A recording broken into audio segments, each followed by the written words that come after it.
Welcome to this explainer. Today, I am absolutely thrilled to reveal something that's going to completely change how you look at the food you grow.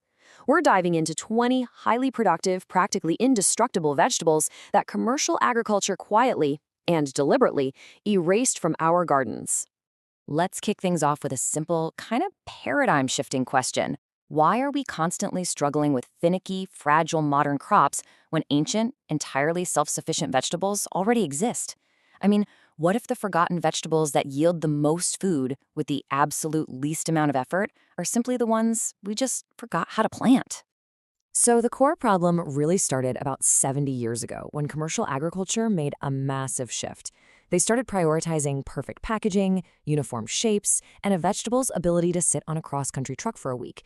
But in doing so, they completely traded away the rugged, flavorful survivors that literally fed families through wars and depressions. They tossed out the very plants that prioritize what we as home gardeners actually care about: incredible flavor, high nutrition, and extreme resilience. These magnificent plants weren't just passing fads either. Looking back at their history, they sustained mighty empires. Roman emperors literally demanded them as tribute. Medieval monks relied on them as daily staples, and Victorian high society prized them as coastal delicacies. Yet in just the last 70 years, they vanished, erased from seed catalogs simply because they couldn't be neatly shrink-wrapped for supermarket logistics. Section 1. The Indestructible Greens. Now, these aren't just plants that survive, they literally outcompete modern weeds. Rather than babying modern lettuce or watching your greens just wilt at the first sign of summer heat, imagine planting these 5 perennial powerhouses: Good King Henry, sea kale, patience stock, auroch, and sea beet. You plant these guys just once, and you can harvest them for decades without any replanting, without synthetic fertilizers, and honestly, zero fuss. They are the ultimate set-it-and-forget-it crops. The real difference here is massive. Good King Henry, for example, gives you a spinach-like harvest year after year, and it actually improves poor soil because its deep taproots mine nutrients from way below the surface. Contrast that with modern spinach, which bolts the second it gets hot, demands rich topsoil, and needs constant replanting. Modern spinach is a convenience crop for packagers. Good King Henry is a commitment that pays the gardener back indefinitely. Take sea kale. Chefs in London and Paris are paying absolute premium prices for this right now. It was the prized vegetable of Victorian estates, and yet you can grow this incredibly cold-hardy, drought-tolerant plant right in your own backyard. It naturally grows on harsh, salty coastal cliffs, which means it'll just laugh off almost any bad weather you throw at it, churning out premium shoots for over 20 years from a single plant. And if you're tired of your spinach failing, you've got to look at Orich. This is the historic mountain spinach, and it solves literally every single problem modern spinach has. It doesn't bolt, it grows a towering 6 feet tall, it thrives in brutal summer heat, and it comes in stunning red and golden varieties. It's so beautiful it's often mistaken for an ornamental flower, all while happily self-seeding in your garden year after year. Section 2. The Forgotten Superroots.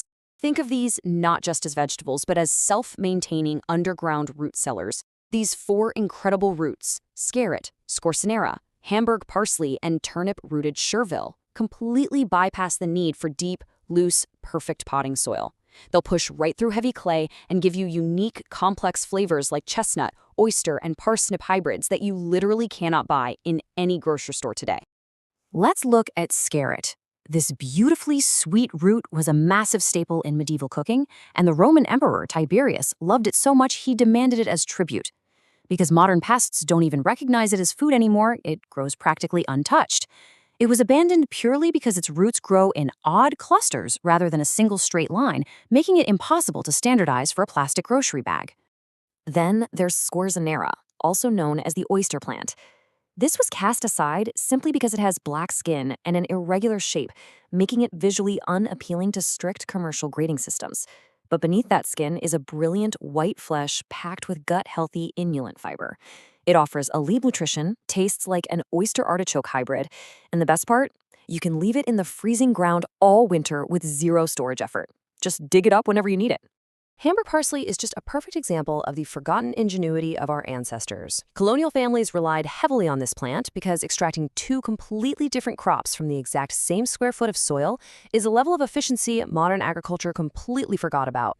You get your fresh, aromatic parsley leaves above ground all summer and a rich, hearty celery root substitute below ground for your winter stews. Section 3. The multitasking giants. Okay, these plants don't just survive, they absolutely dominate your garden space. These four towering giants, lovage, cardoon, Alexander, and the groundnut, provide massive amounts of food, stunning architectural visuals, and, in some cases, they actually improve the soil structure and chemistry while you completely ignore them.